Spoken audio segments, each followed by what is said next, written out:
अनेक कृपेने झालेले आहे, त्यांच्या मेहनतीनेच झालेले आहे। त्यांच्या नेतृत्वाखाली आज शाळेचे बांधकाम होऊन आज हजारोच्या संख्येने आपले विद्यार्थी इथे शिक्षण घेत आहेत। सर खूप खूप आभार आपले।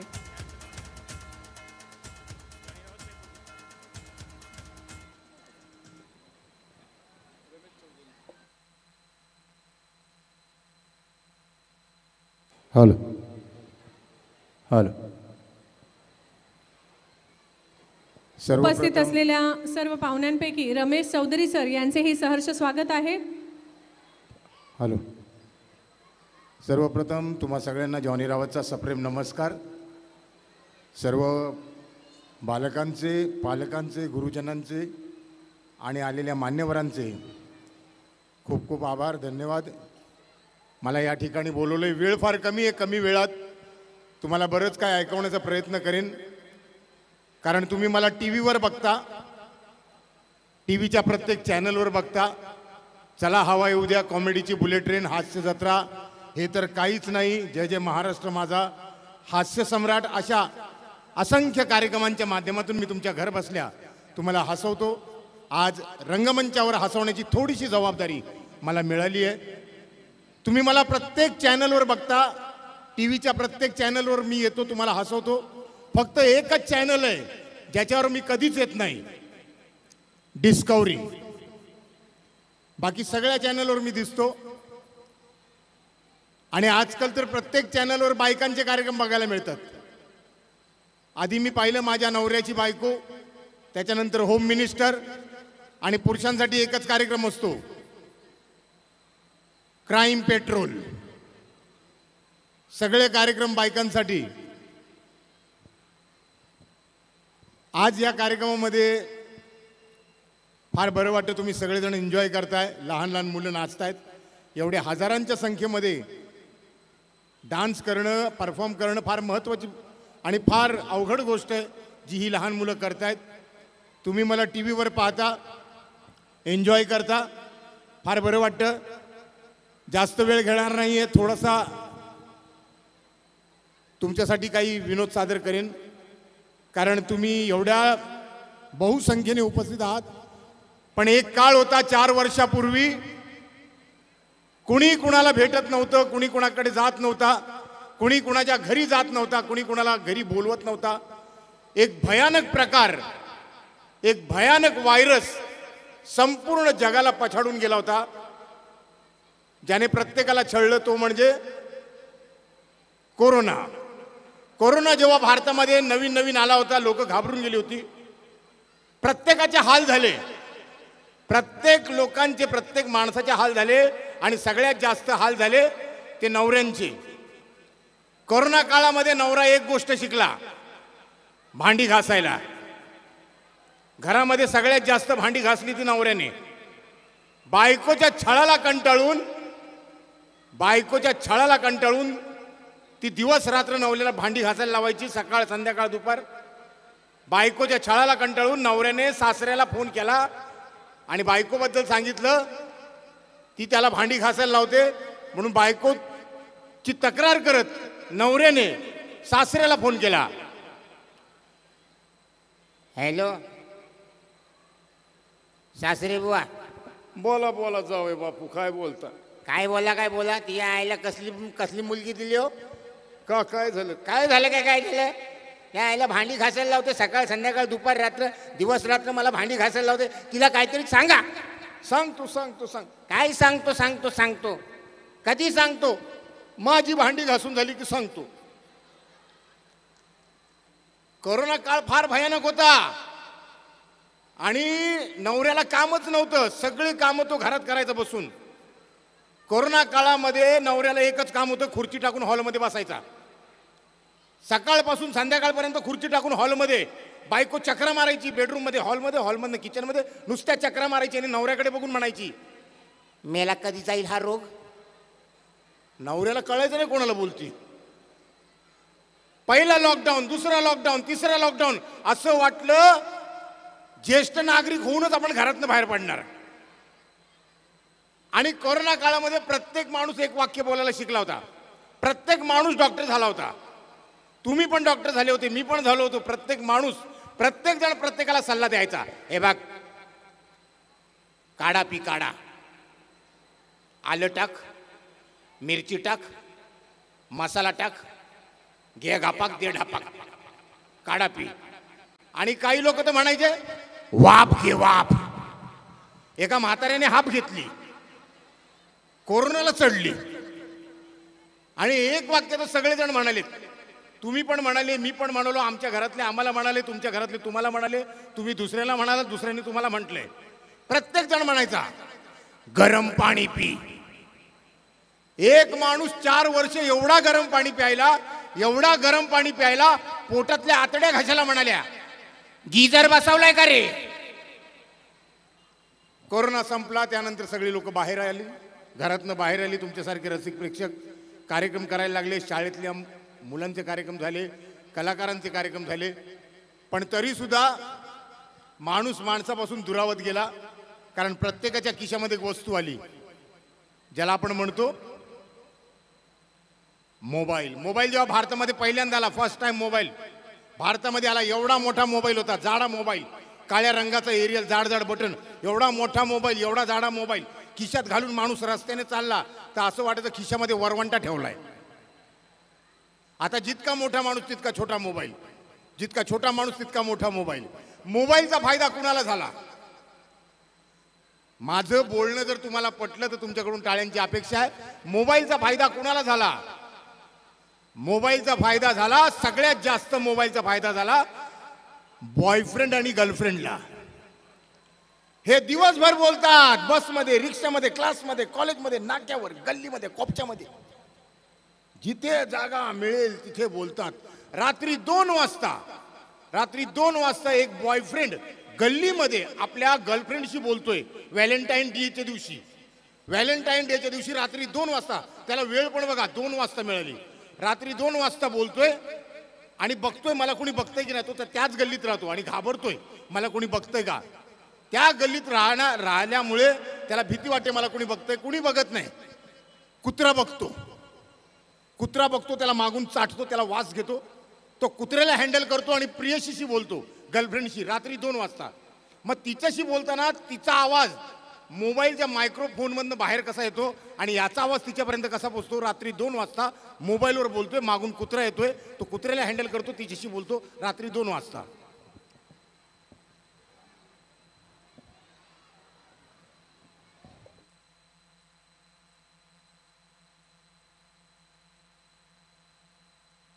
हॅलो, चल आयटम बरोबर बोलतोय, चल.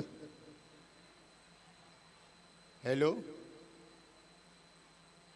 हॅलो, रात्री 2 वाजता गर्लफ्रेंडचा आवाज.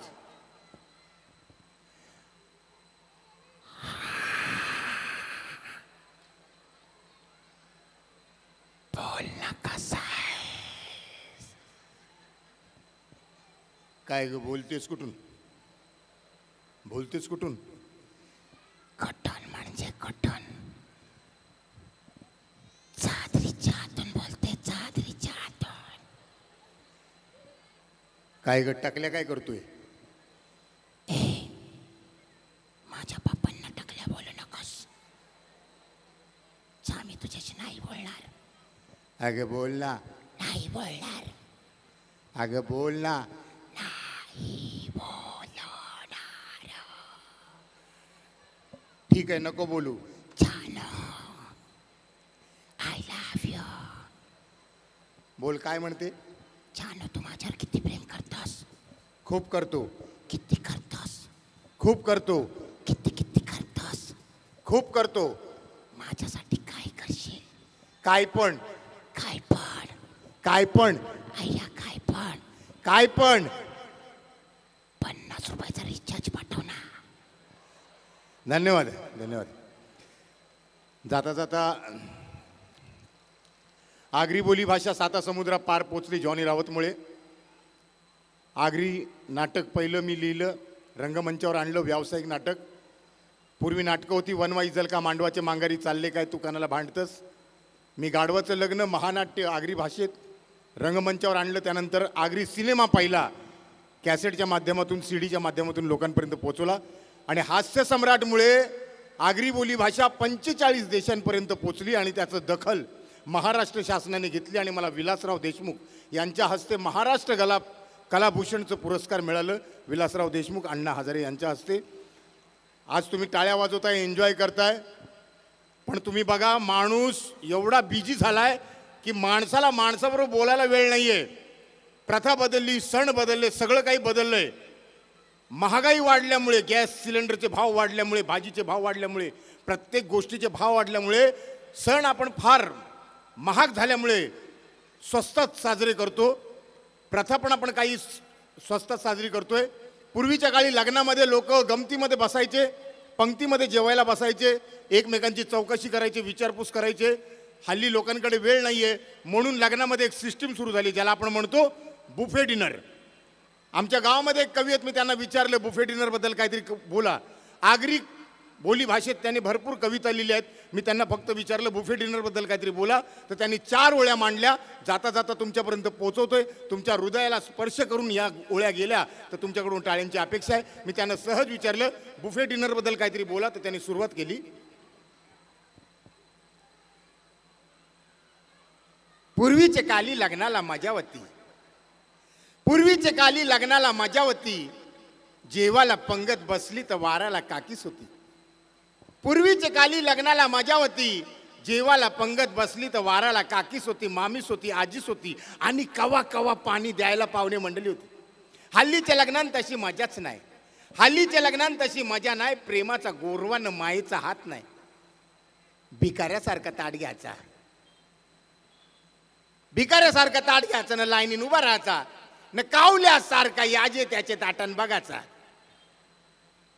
याचा पुलाव त्याचे पुऱ्यान, त्याची पुरी याचे किशन, याचा पापड त्याचे तोंडान, डालीचा काही चुरू नका, डाली सगळेच आंघोळ करतान, आईस्क्रीम खातान, पाणी पितान, ढेकर देतान, इचारल्यावर बोलतान बाला यालाच बुफे डिनर बोलतान, यालाच बुफे डिनर बोलतान, यालाच बुफे डिनर बोलतान. जाता जाता कोणीतरी फरमाईश केली होती, ती फरमाईश पूर्ण करतोय. नाहीतर तुम्ही म्हणाल की आमची फरमाईश पूर्ण नाही केली. ज्याप्रमाणे आपण प्रथा पाळतोय तशी आपल्या भारतामध्ये एक प्रथा आहे. आपण काय करतो, वर्षातून एकदा जेवणाचं ताट घराच्या कॉलर ठेवतो, कावळ्यांना हाक मारतो, ज्याला लोक पित्री आमुषा म्हणतात. साऊथमध्ये, नॉर्थमध्ये, दिल्ली, पंजाबमध्ये गेला ही प्रथा बदलते. आपण महाराष्ट्रात राहतो तर आपण काय करतो, जेवणाचं ताट घराच्या कॉलर ठेवतो, एक जेवणाचं पान घराच्या कॉलर ठेवतो आपल्या पित्रांसाठी आणि कावळ्यांना हाक मारतो. साऊथमध्ये, नॉर्थमध्ये, दिल्ली, पंजाबमध्ये गेलं तर ही प्रथा चेंज होते. आपण काय करतो, जेवणाचं पान घराच्या कॉलर ठेवतो, कावळ्यांना हाक मारतो. पित्री अमावस्येच्या दिवशी माझ्या एका मित्राने जेवणाचं ताट घराच्या कॉलर ठेवलंय. कावळ्याला हाक मारायची स्टाईल बघा, काव काव काव काव. त्याचं काव काव ऐकून शेजारचा भैया बाहेर आला. का रे जनार्दनी काव काव कर रहा है, ही का काव काव कर रहा है?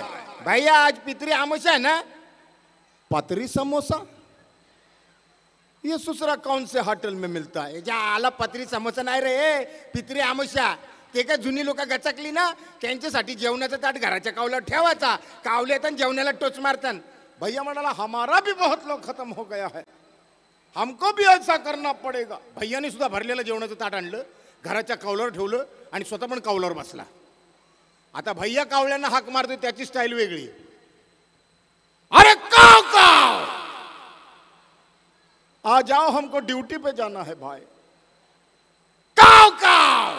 त्याचं काव काय कोण जनार्दन मारलाय, ज्या आला भैया चापरावर काय करतस? कावले नाही आले.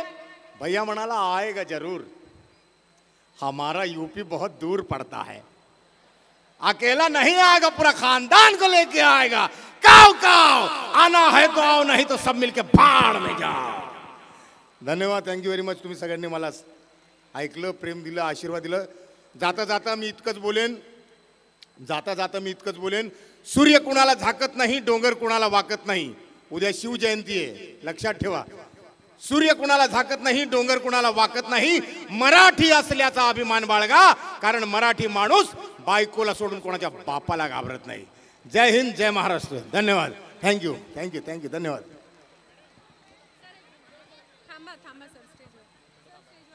मी सरांना विनंती करेन की त्यांनी मंचावर 2 मिनिटं थांबावे. तसेच माननीय श्री मंदार पनवेलकर सर, तसेच पोल सर व बाळू पाटील सर यांना मी विनंती करेन की त्यांनी मंचावर यावे आणि उपस्थित असलेल्या मान्यवरांना मी अशी विनंती करेन की त्यांनी आमच्या शाळेचे आधारस्तंभ माननीय श्री मंदार पनवेलकर सर तसेच माननीय श्री बाळू पाटील सर व माननीय श्री गोरखनाथ पोळ सर यांना आशीर्वाद देऊन त्यांचे स्वागत करावे। मान्यवरांसाठी एकदा जोरदार टाळ्या होऊ द्यात। पालकांनी टाळ्यांचा आवाज खूप कमी केलेला आहे, स्टेजवर अजिबात ऐकू येत नाहीये। माननीय तुकाराम पाटील सर यांना देखील विनंती आहे की त्यांनी मंचावर यावे।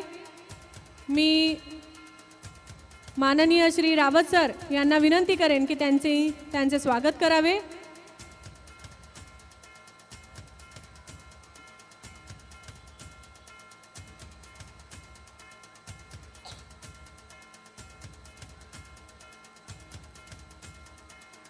पोळ सरांचे परिचय असे की ते आपल्या शाळेला जीवनदीप प्रकाशन याच्या मार्फत वही पुस्तक स्टेशनरी जे पण उपलब्ध करून मिळतात ते सरांमुळेच आपल्याला लाभतात।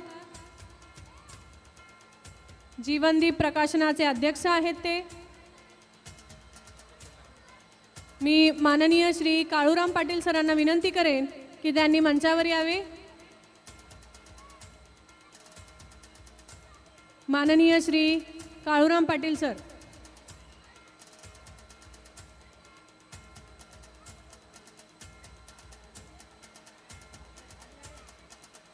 मी माननीय श्री जॉनी सरांना विनंती करेन की त्यांनी पाटील सरांचे स्वागत करावे।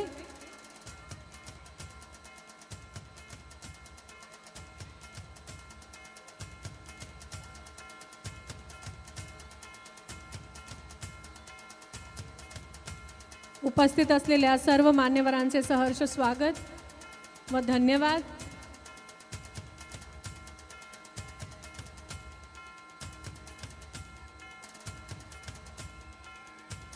मी मान्यवरांना विनंती करेन की त्यांनी मी जाता जाता तुम्हा सगळ्यांचे आभार मानतो, मान्यवरांचे आभार मानतो आणि खास खरंच सांगतो मला मोठेपणा नाही पण आज मला अजिबात वेळ नव्हता कारण माझ्या एका सिनेमाचं काम चालू आहे आणि गेल्या 2 महिन्यापासून शाळेंचेच कार्यक्रम सुरू आहेत पण आज माझ्याकडे अजिबात वेळ नव्हता। पण पोळ सर हे माझे फार जवळचे मित्र आहेत, यांच्या सांगण्यावर मी पटकन तयार झालो यायला। माझे जेवढ्या शूटिंगच्या आज शेड्यूल होतं सगळं मी कॅन्सल केलं। पोळ सर सांगती जोरदार टाळ्या होऊ द्या। गोरखनाथ पोळ सर माझे फार जवळचे मित्र आणि आपल्या सगळ्यांचे खरोखर मनापासून आभार की तुम्ही माझं स्वागत केलं, मला प्रेम दिला, आशीर्वाद दिला। असाच आशीर्वाद गेल्या 35 वर्षापासून तुम्ही मला देताय आणि पुढेही देत राहा। धन्यवाद। हसत राहा कारण हसण्याने आरोग्य वाढतं। असं म्हणतात की जो माणूस हसतो त्याच्यासाठी लोक प्रार्थना करतात, जो माणूस स्वतः हसतो त्याच्यासाठी लोक प्रार्थना करतात आणि जो माणूस लोकांना हसवतो त्याच्यासाठी ईश्वर